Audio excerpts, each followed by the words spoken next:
Montana Territory, 1882. The sky was burning orange over the Bitterroot Range, and the wind carried the scent of pine and gunpowder when Florence Carroway stepped out of the sheriff's office with her hands trembling and her life in pieces.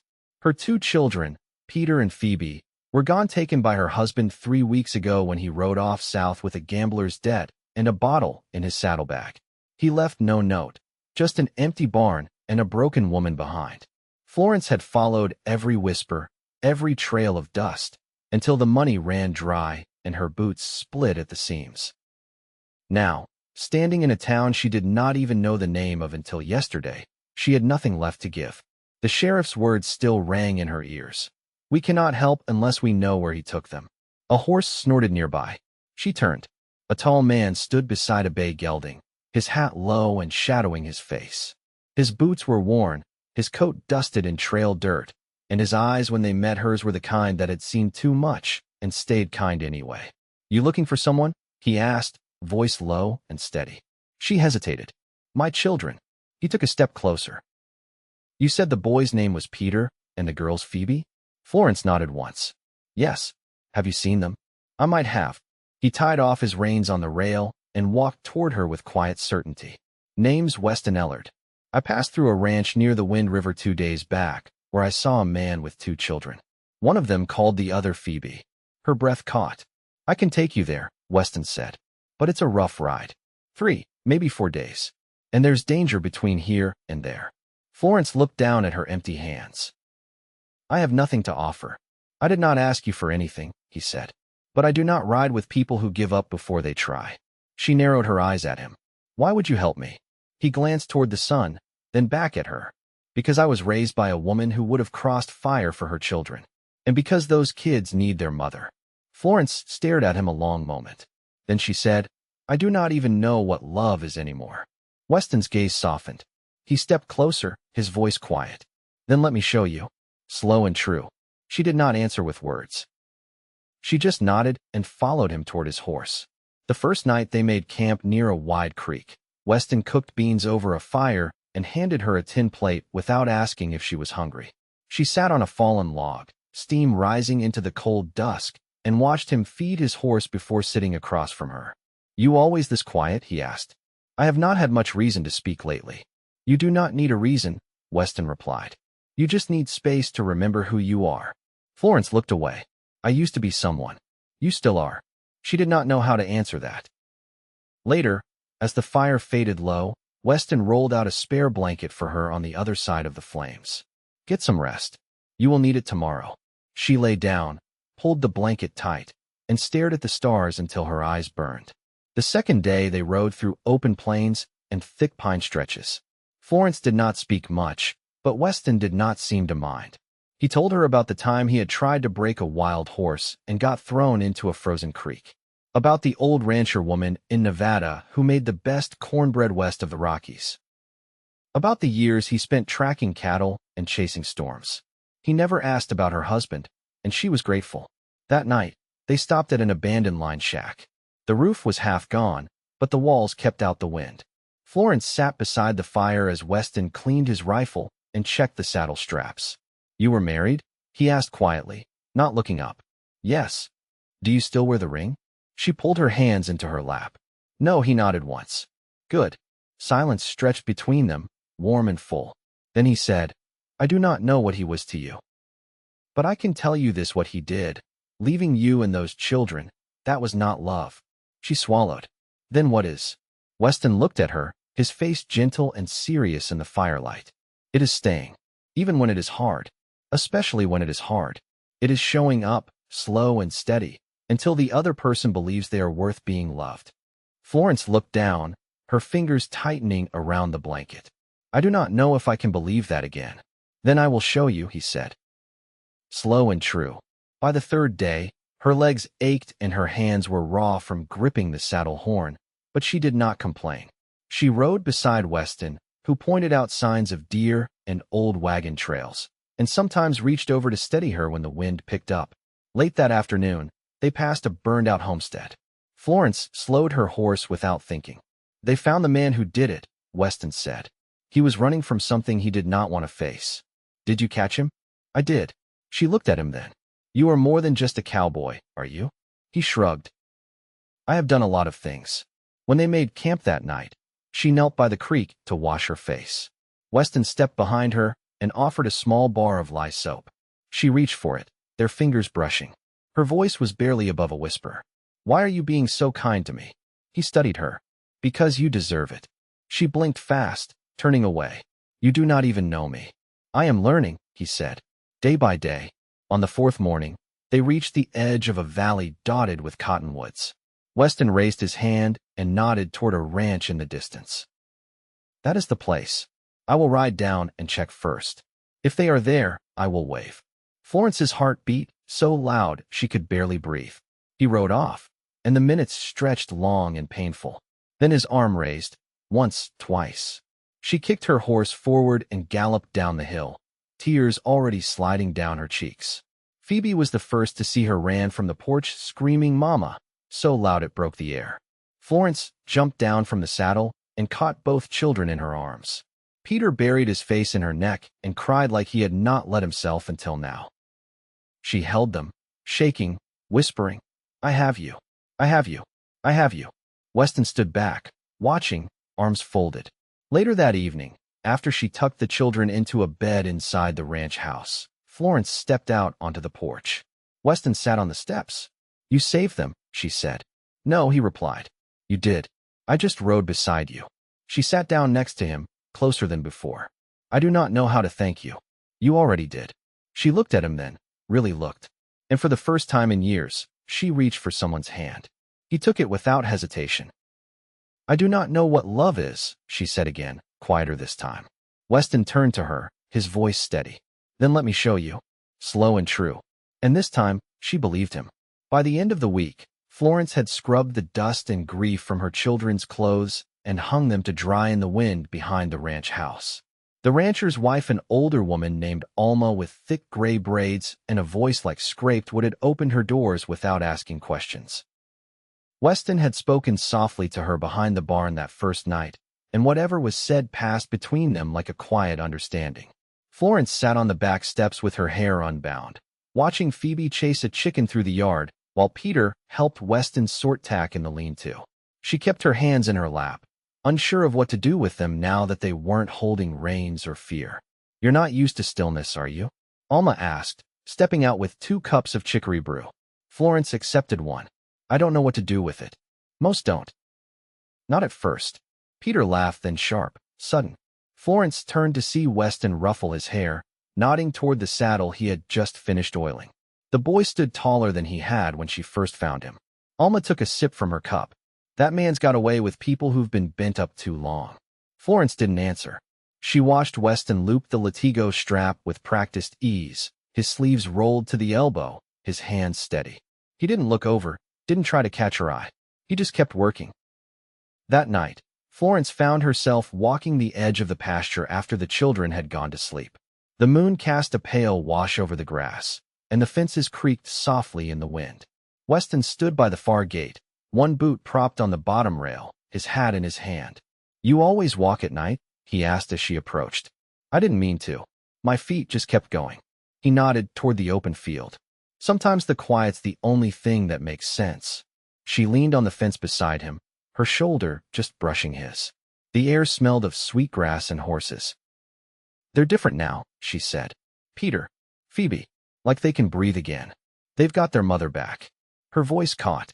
I wasn't sure I'd ever be able to say that. You can now. They stood like that a while, the silence between them easy. After a while, she asked, Where will you go, once we leave here? He didn't answer right away. Then, nowhere, if you don't want me to. She turned to face him. You don't owe us anything. I know. Florence took a deep breath, the night air cool in her lungs. This place isn't ours. I can't stay where I'm a guest forever. I need to find work. A place to belong. There's a small town west of here. Sweetwater Flats. Got a school and a mill. A place to start over. She studied him. You've been thinking about this. I've been thinking about you. Florence looked away, heart thudding. I'm not someone easy to know. I don't want easy. I want honest. She folded her arms over the fence rail, voice quiet. I'm still learning how to trust anything that doesn't hurt. I'll wait. She turned to him. Why? He held her gaze, the lines around his eyes soft in the moonlight. Because when you said you didn't know what love was, I made you a promise. This is part of it. Florence closed her eyes for a moment. I don't know how to build something that lasts. You don't have to know yet. You just have to want to. She nodded, slowly. I do. He reached for her hand, calloused fingers wrapping around hers with care. Then that's a start. In the morning, she woke to the sound of Peter and Phoebe arguing good-naturedly about who would ride on Weston's horse to town. She smiled into her pillow, the first time her face had done so without effort in years. They left that afternoon, a wagon borrowed from Alma, with Weston riding beside them and the children napping against each other in the back. The road curved west through wheatgrass and cottonwoods, and though the path ahead was uncertain, Florence felt something settle inside her. Not peace, not yet, but the beginning of it. Sweetwater Flats was smaller than Florence expected, just a string of buildings bowed against the wind and a church steeple barely taller than the cottonwoods that lined the river.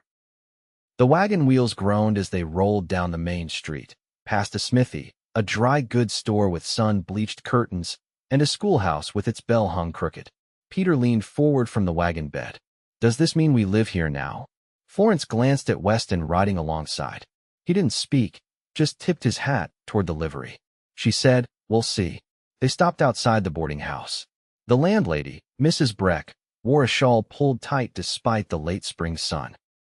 She eyed the children, then Weston, then Florence, before nodding once and leading them upstairs to a narrow room with 2 beds and a cracked basin. The floor creaked with every step, and the wallpaper had peeled back near the window, but it was dry, and the lock turned smooth. After the children were settled with leftover bread and apples, Florence stepped back out onto the porch. Weston waited with one boot resting against the rail. You sure this is the place? She asked. He swept his glance across the street. It's not much, but it's quiet. His brow lifted. That what you're after now? She folded her arms. I'm not chasing anything anymore. Just trying to stop running. He rolled his shoulders, then tilted his head. There's a woman who runs the schoolhouse. Lost her husband to fever last year. She's looking for help with the younger students. Florence looked down at her hands. I haven't taught anything but survival for years.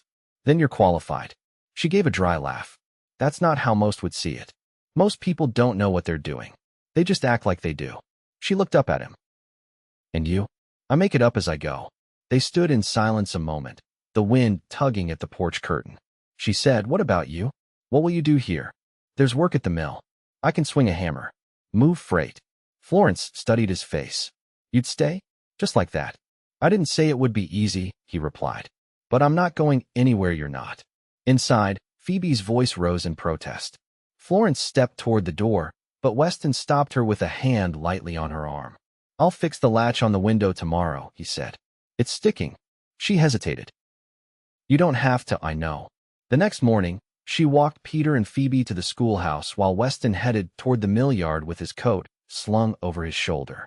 The schoolteacher, Mrs. Weldon, wore a faded blue dress and kept her keys on a chain at her waist. She greeted Florence with a glance that held more weariness than welcome. You any good with numbers? She asked. I can keep a ledger. Letters. My daughter reads better than I do. Mrs. Weldon gave her a long look. Come back tomorrow. We'll see. Florence spent the rest of the day sweeping the boarding house stairs and mending a split seam in Peter's trousers. Her fingers remembered the work, though the rhythm felt foreign. That evening, Weston appeared with sawdust on his sleeves and a wrapped parcel of dried beef and sweet potatoes. They ate on the porch steps, the children inside practicing letters with a stub of charcoal and a scrap of paper. Florence chewed slowly. You didn't have to bring anything. Didn't want to see you boil another carrot down to paste. She smiled despite herself. It was one time. He nudged her knee with his. It was a crime against vegetables. The laughter came easier than she expected, and when it faded, she let the silence stretch between them. The sun bled orange over the rooftops, and a horse clopped by, its rider singing low in Spanish. Do you believe people can change? She asked. Weston didn't look at her right away. I think people can stop pretending and start becoming. She turned her face toward him. That's different. Most things are, once you get close enough. Florence tucked her hands beneath her legs. I don't know how to be close to someone. You're already doing it. She looked down. I still don't know what love is. His voice dropped low. Then let me show you, slow and true. She didn't answer, but she didn't turn away either. That night, she sat by the window after the children fell asleep, watching the street lamp flicker below. Weston stood across the road, speaking with the stable hand. He laughed at something the boy said, then handed over a few coins and walked back toward the boarding house. She didn't move from the window, just watched him come. Not because she was waiting for a rescue, because she already knew she wasn't alone anymore. Florence woke before the sun, the boarding house still hushed. She dressed by lantern light, careful not to wake the children, and stepped out into the brisk morning.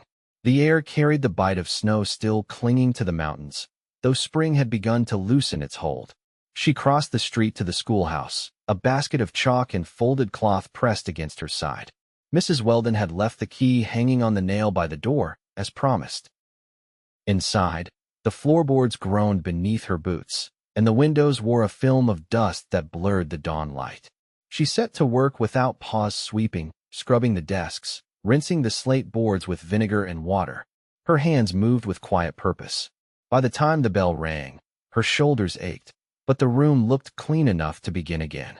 That afternoon, Weston met her behind the mill where the sawdust gathered in drifts against the fence. His shirt clung damp to his back, and the smell of fresh-cut pine rose from his skin. "You want to see the pasture out west of town?" he asked. She hesitated. "I should get back. Phoebe's been restless come sundown. I asked Mrs. Breck to watch them. Just for an hour." Florence tilted her head. "You planned this." "I asked for an hour." They rode out together, their horses keeping a steady rhythm over the rutted trail. The town fell away behind them, and the hills opened wide, dotted with lupin and rabbit brush. The sky stretched pale blue above them, the wind low and constant.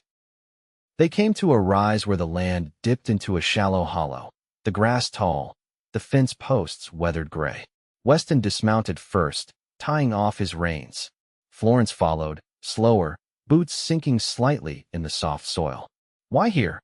she asked, brushing her skirt aside as she stepped through the grass. He crouched by a fence post, running a hand over the cracked wood. "This land's for sale. Not much, but enough." "For what?" He stood. "A start." Florence looked around. There was no house, no barn, just open sky and wind, and the quiet hum of bees moving through the wildflowers. "You'd build something here," she said. "If I had a reason." She turned to him, the wind lifting strands of her hair. "You think I'm that reason?" "I know you are." She watched him a long moment. Then, "Phoebe still flinches when a door slams. Peter doesn't sleep through the night." "They will," Weston said. "Because they've got you." Florence's throat tightened. "And what about me?" "You've got me." Her voice dropped low. "I'm not used to someone saying that and meaning it. I'm not used to saying it. But I do." She looked away, toward the fence line. "I've been thinking too much lately. About what's broken and what's left. You don't have to fix everything at once. I don't know how to let someone stay. You don't have to know." He stepped closer, his voice steady, "Sure. You just have to let me." She turned back to him. "I don't know what love is." He reached for her hand gently, like he was asking permission. "Then let me show you." Slow and true. This time, she didn't pull away. That night, she sat beside him on the porch steps, the children asleep upstairs. Neither spoke for a long while.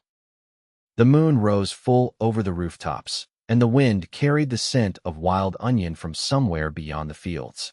When she leaned her head against his shoulder, it felt less like surrender and more like choosing.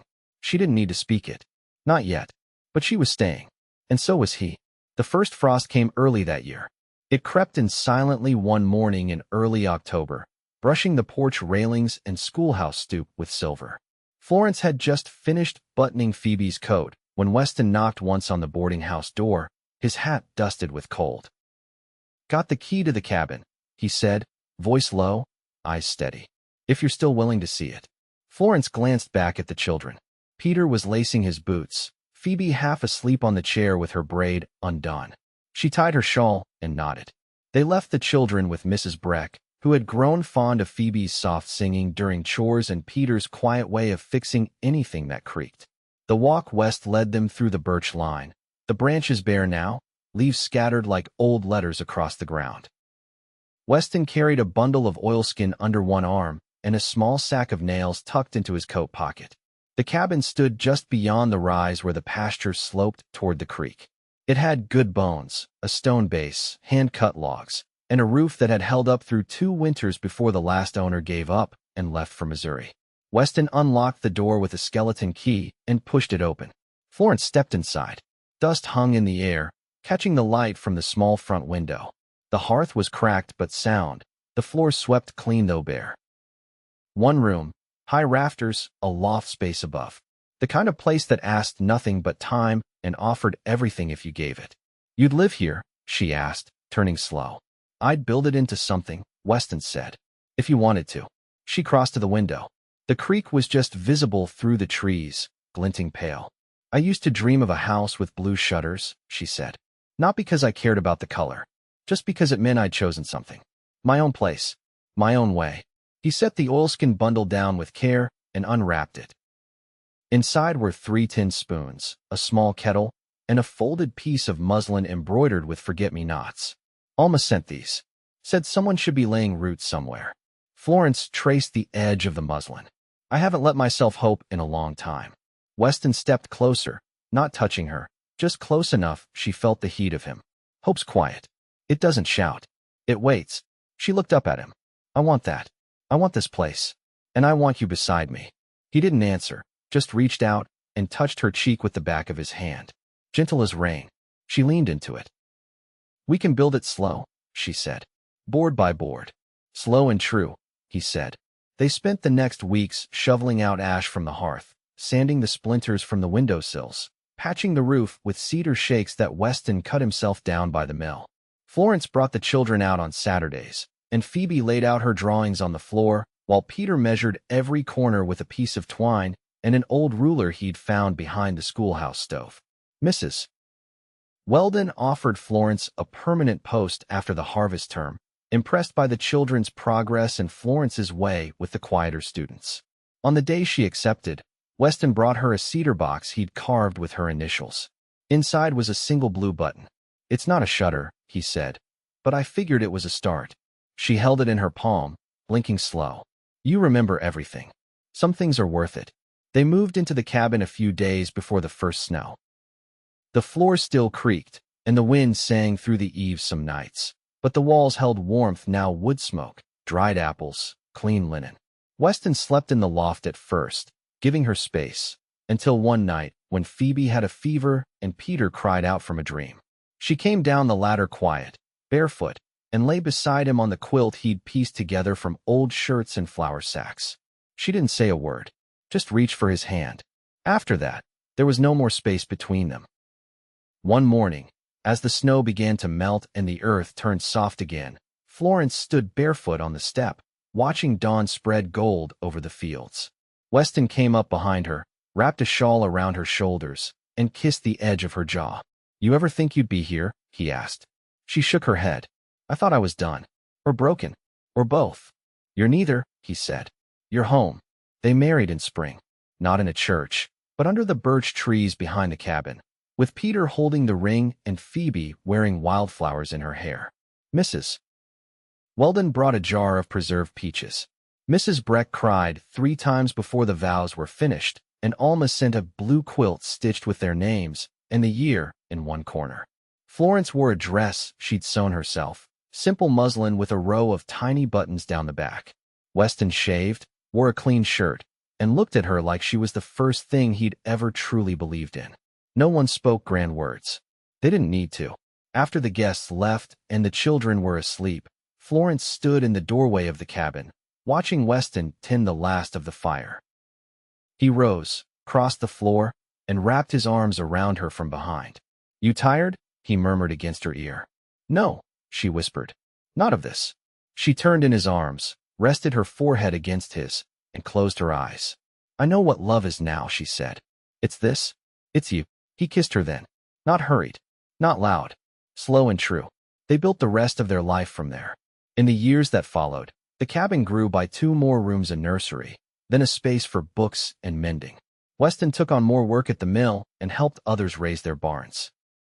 Florence taught until her hair silvered at the temples and her voice grew soft with age, but her eyes never lost their steadiness. Peter grew into a man with his father's jaw, but none of his shadow. He carved wood like Weston and spoke only when it mattered. Phoebe became a teacher like her mother, patient and fierce, with a spine that bent for no one. And through it all, the long winters, the dry summers, the quiet days, and the ones that burned bright, Florence and Weston held fast to each other. They never needed to say much. They had already built everything that mattered.